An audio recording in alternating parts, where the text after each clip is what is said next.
listening to Give God 90, where we're not afraid of the tough biblical questions, because we will dig through the language, the culture, and the history to find the truth revealed in the words of our Creator.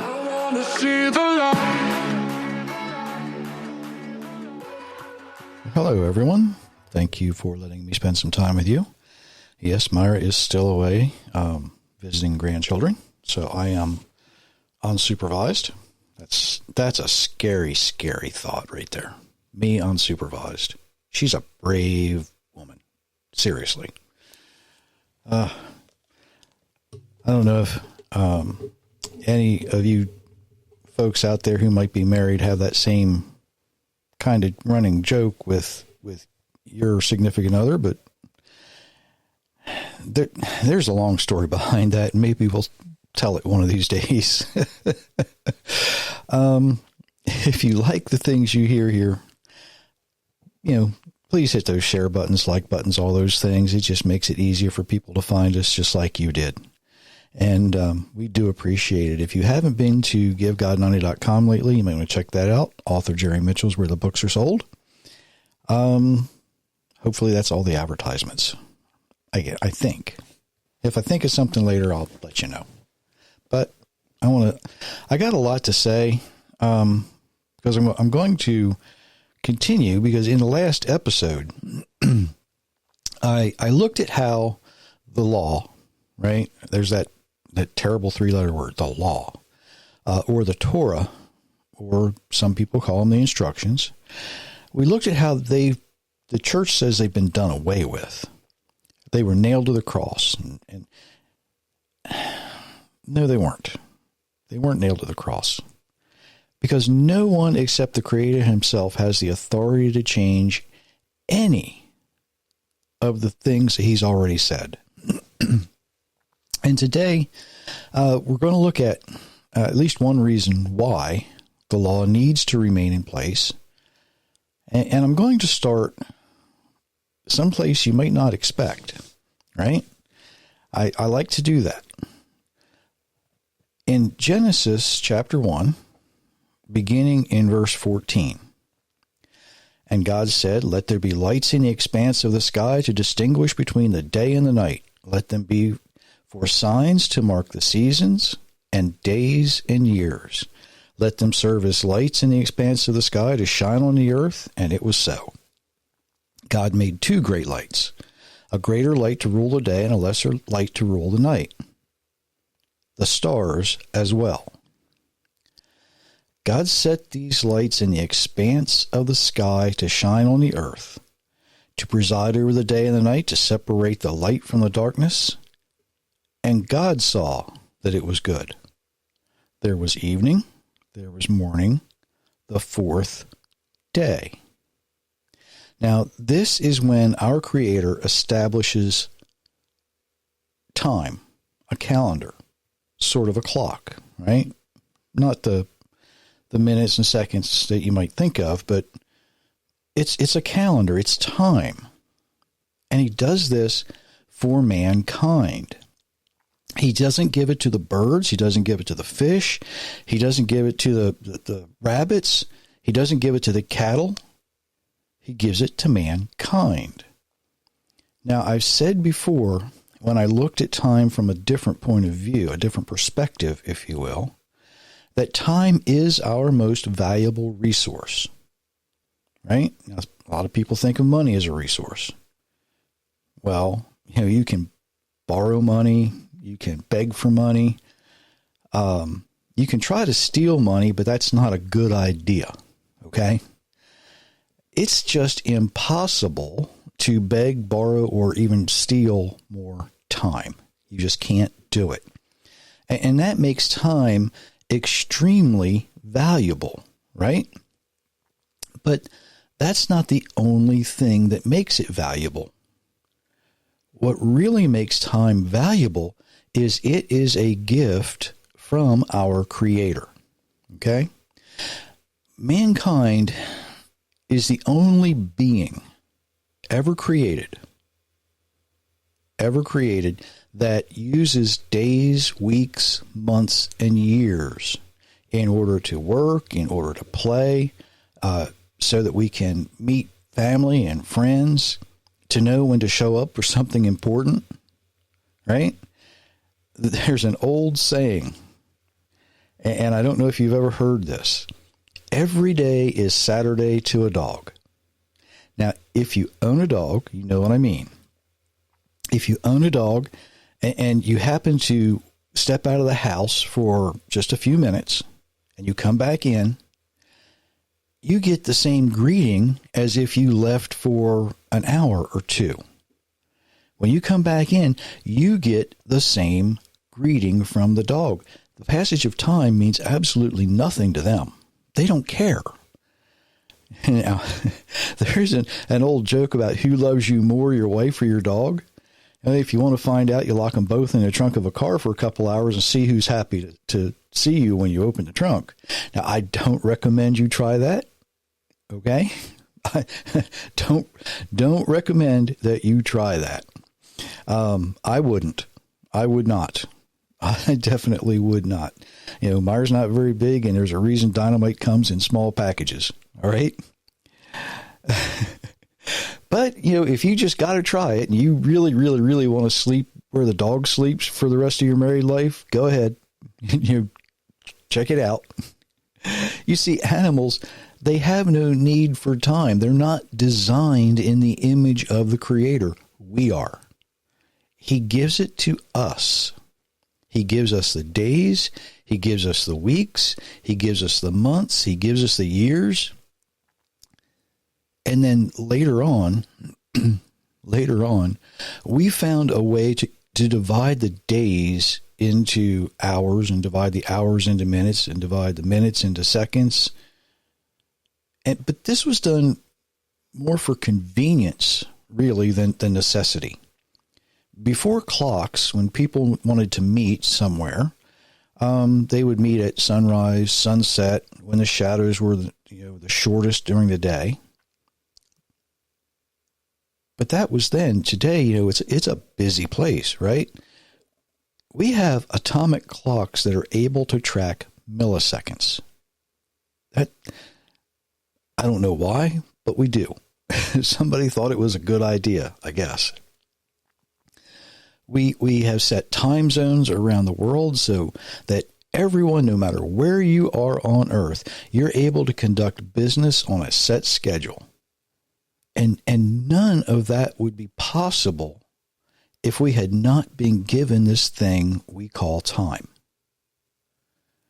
Now, the ongoing argument, and this is a slight tangent here, but it's necessary to understand this, because there is an argument about time. One of the ongoing arguments is how much time has passed since creation, right? Some might care, some might, I don't know. Does it matter? Who cares? I'm not sure which one's correct. Now, the Jewish account is that we are around the year 5785 from creation. The traditional Hebrew calendar actually comes from the Seder Olam Rabbah, also known as the SOR. But the argument is it could be about 200 years off, give or take. We're dealing with things, right? And I'll get to that in a second. Archbishop James Ussher, he lived in the 17th century. He wrote the book Annals of the World. It was actually published 2 years after he died in 1658. He calculated creation to have occurred on October 23rd, 4004 BCE, before the Common Era. Now, if you follow that out from when that was written and you do all the calculations, makes the world today somewhere around 6,030 years old. So the argument continues, but does it matter if there's a discrepancy of just a few decades? Maybe, maybe not. Depends on who's doing the calculation, how they arrive at the answer. Typically, typically, for biblical reference, we count time as genealogies. We look at when someone was born, and then we follow that genealogy. If someone was a certain age when someone else who is named is born, and that continues that genealogy, we calculate those things back, and we can calculate them back to Adam. But there is a little bit of discrepancy between the time of Abraham and the Exodus. So that's why, those discrepancies are there. They're just not exactly clear until you get down to some nitty gritty, and then it kind of depends on who's arguing what point. So there is a little bit of leeway in that, but typically it's going to come out within a few decades, no matter who's calculating it. Okay? Now, for what I want to look at today, if the law has been abolished, why do we still track time the way we do? Just because it would be too complicated to change the calendar? Maybe. We've done it before. We've had the Julian calendar, the Gregorian calendar. Some civilizations throughout history, depending on where you look, they track the passing of time much differently, right? Some civilizations had no need, no desire. They didn't really care what day of the week it was. They didn't care. All they knew was the sun comes up, I get up, I go do my thing. Sun goes down, I go to bed. That's what their world revolved around. It would be kind of chaotic to try to live like that today, wouldn't it? So, because it was our Creator who established time at creation, the way we are designed to track time, He gives us His calendar in the sky for us to use. Now, if mankind tried to change the calendar, what would it look like? Would it be more beneficial, or would it become a problem? In 1929, I believe is when it was, Russia, they wanted to change the calendar. They said, you know what, this 7-day work week, it's just not productive. So they kind of designed what some have called the 9-day work week. All right. And it was supposed to make things more productive, but reality was it only caused problems. And they scrapped it in like 1940. They said, this just isn't working the way we thought it would work. So man's idea of what a calendar might be in that example didn't work, right? It just doesn't. And as I was thinking about that, it would be very, very difficult to find anything that mankind has come up with that improves the way our Creator designed it. I can't think of a single thing man has changed that has improved on the Creator's design.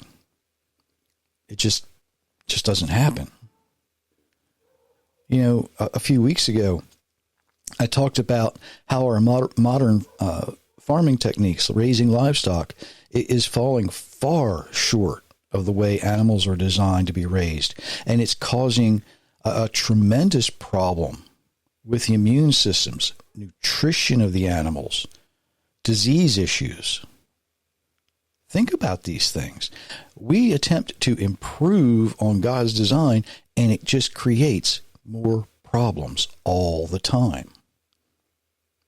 That was not a pun, by the way. I am kind of a history buff, right? Now, I can't find anything in history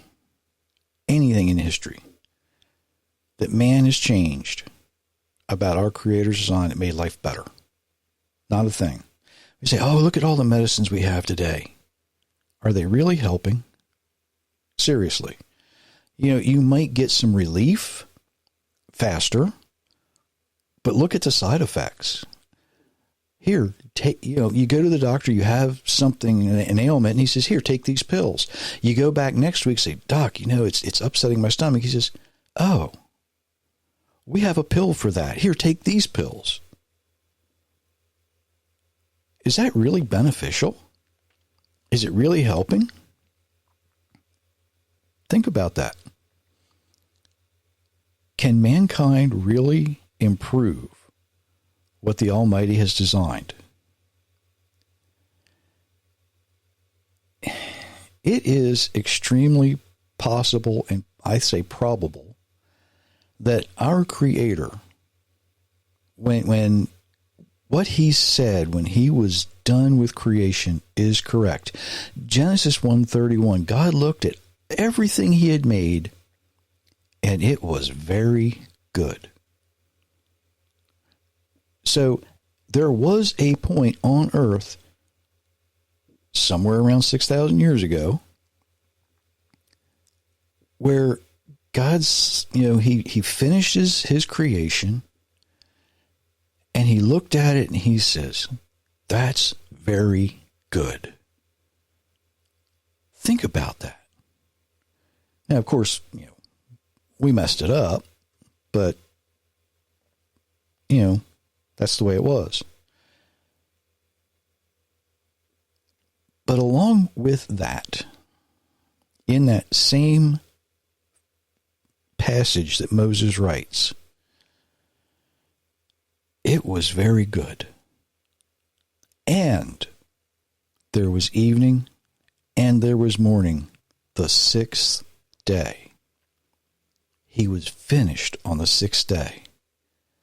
And of course, on the seventh day, he rested, giving us the example that on the seventh day, we rest as well. The 7-day week established at creation, along with the weeks, the years, and the counting of months, which would eventually be revealed in Exodus. If the law was done away with, as some try to very illogically argue, the whole calendar as we know it would be up for debate as well. Did you realize that? If you understand that the law is not just the instructions, it's not just the commands, it's just not those silly little things that we got to do. The law is the first 5 books of your Bible. And that includes the calendar we were given, the creation story. And yes, I'm going there. It includes Genesis 1:1, the very introduction. In the beginning, God. If you try to do away with the law, you reject the Creator. Getting back to the calendar and time, think about a student in class trying to take a history exam and needing to figure out how to change the date from the calendar we use now to whatever it might be at some point in the future if we ever changed it. Now, I know if you're a Star Trek fan, they have star date, whatever, right? And I know there's a formula that converts our calendar to that, but it's fictional. It's fictional. Gene Roddenberry, he was great at telling fictitious stories. And one of the neat things about Star Trek is you could just go up to their food synthesizer, tell the computer what you wanted, order whatever you wanted, and the door would open and there it would be, and it didn't cost you a penny. It's fiction, right? It's fiction. I'm not really sure I'd want to eat something that was synthesized in a computer anyway. I was always taught it's not as important to know what you're eating, but it's really, really important to know where it came from, right? What it used to be. Maybe the effort to change the way we track time comes from the secular evolutionist, because they are beginning to realize something. They're beginning to realize that millions and billions of years sounds absolutely ridiculous to someone capable of intelligent thought. How do you know? most people, they don't, they hear these numbers and man, it's just like outrageous. They can't comprehend it. There's no way to comprehend that amount, that length, or that period of time. We're only on Earth for a little while. And it's practically impossible for someone to fathom a few hundred years, let alone a few thousand years. But when you think about 1,000,000 years, that's just way out there, right? And that's probably why in the Bible we read 1,000 years, right? Because they had this notion, well, 1,000 years, that's a long time, but we have history of 1,000 years, right? In Psalm 90, verse 4, in your sight 1,000 years are but a day that passes, or a watch in the night. It's just a fleeting moment, because time is made for mankind. It doesn't exist outside of our universe, our created portion of creation. 2 Peter, don't let this one thing escape your notice. With the Lord, a day is like 1,000 years. 1,000 years is like a day. Doesn't mean that outside of our universe, a day is 1,000 years. He's saying 1,000 years can pass, and it doesn't matter. It doesn't matter. 1,000 years can pass, and it's so great, so wonderful, so... Are there enough positive adjectives to use? I don't think there are. But it's so wonderful that 1,000 years can pass, and it's over before you know it. 1,000 years is a long time when these things were written, 2,000, 2,500 years ago. But they could not have conceived 1,000,000 years, 1,000,000,000 years, any better than we can do it today. We think of spending, in many of the states today, they have line items in their budget that are millions of dollars, and some have billions of dollars. The United States and other nations have trillions of dollars in, their line items.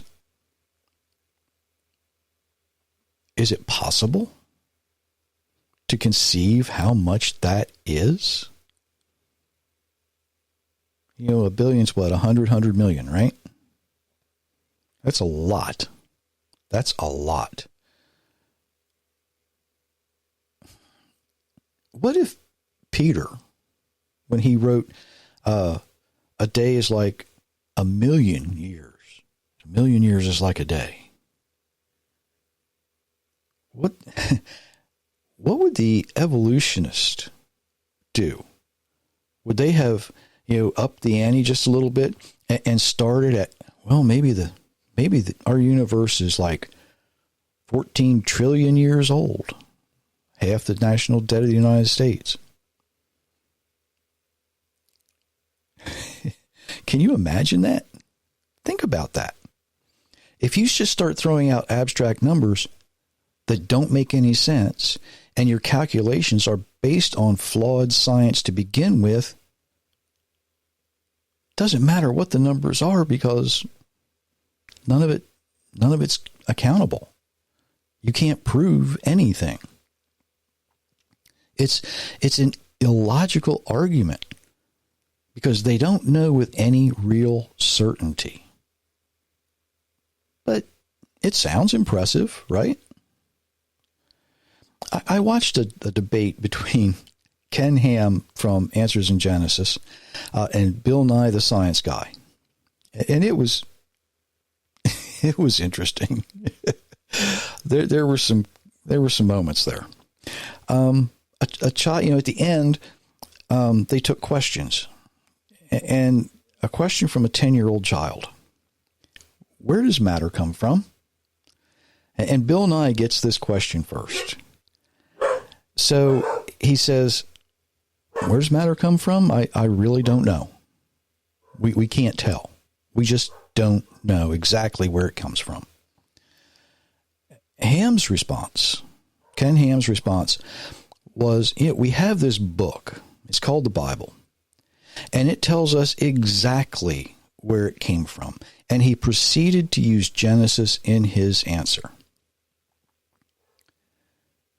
If the law's been abolished, as some try to claim, the record of creation is lost. Because you start somewhere else. You have to start somewhere else. We have no history of our Creator. We have no calendar. We have no moral compass from our Creator, because all of those things are included in the law. And I know the arguments. I know the arguments already. Well, it would just be silly to do away with those things. We need to keep part of it. That in itself is an illogical statement. You see, you can't say, on one hand, the law we are given by our Creator was abolished or done away with, while on the other hand, we get to keep the things we like. To do that, and listen very carefully, if we say the law's been done away with, but we're going to keep some of the things that we like, some of the things we're used to do that means that we become gods ourselves. It's that simple. Do we bow down to ourselves? That would be kind of nuts, right? Do we pray to ourselves? What good would that do? To reject the law is to reject the Creator himself. So let's do something radical. Let's just let God be God, submit to his way and his will, and live the way we are designed to live. Wouldn't that make much more sense? Wouldn't that end a lot of the problems in the world? I think so. But that's just me. You see, if you're going to argue the law's been done away with, you have to, the biggest argument is with the Almighty himself. But there's people like me who are going to stand up and say, no, you don't get to do that. You don't get to do that because it's not a logical argument. You cannot argue logically against the Almighty, because something has to be true. And if you can't prove that your flawed science, if you can't prove that your twisted scripture is real, but I can point to the Bible and say, here's what I believe. Here's the history that shows why I believe it. You're going to have me standing there in the way of your illogical arguments. And I'm not the only one. Not by a long shot. I don't know if that's going to be the end of this series. I didn't intend it to be a series. It just sort of turned into it. I might do one more. I'm not sure. We'll see on Monday.